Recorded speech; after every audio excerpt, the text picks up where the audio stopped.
मार्गशीर मासर जे आद्य गुरुवार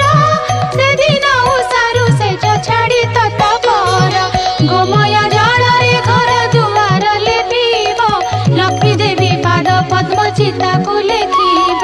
नुआ माण गोटे अणाई जते बेगे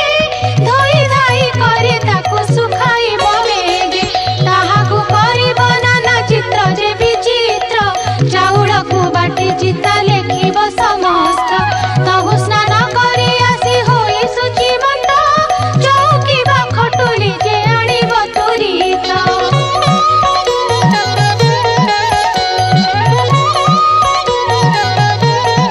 ताकू धोई ता उपरे देव नुआ धान